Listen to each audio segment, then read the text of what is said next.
नमस्कार मंडळी, 1.5 वर्षाच्या बाळासाठी पालक पनीर पराठा कसा बनवायचा तर ते मी तुम्हाला सांगते.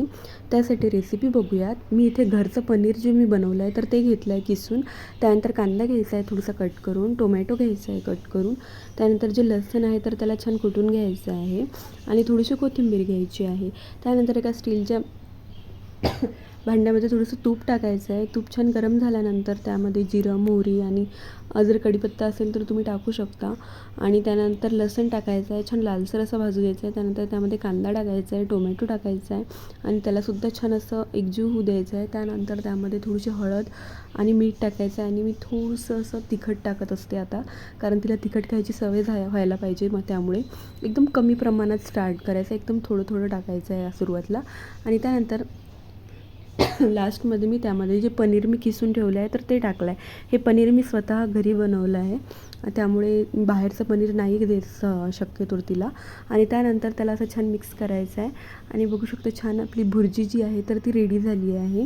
आणि त्यानंतर मी असा पालकचा डो बनवून ठेवला होता. पालकला छान बॉईल करून त्याला छान मिक्सरमधून काढायचा आहे आणि त्याचा डो बनवायचा आहे. आणि त्यानंतर अशी एक छान असा त्याचा पराठा लाटून घ्यायचा आहे. त्यानंतर जे मी भुर्जी बनवली ती त्यावर अशी स्प्रेड केली आहे. ही थोडीशी विरळ विरळ स्प्रेड करायची, खूप जास्त असं पनीर नाही टाकायचं आहे.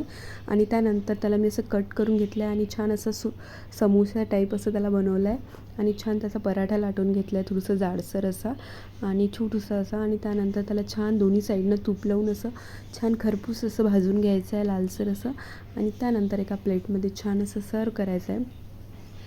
बघू शकता छान लेअर्स निघालेले आहे त्याच्या आणि पनीरसुद्धा छान लागलेलं आहे सर्वीकडे. बघू शकता खूप छान बनलेला आहे आणि टेस्टी खूप झाला होता हा.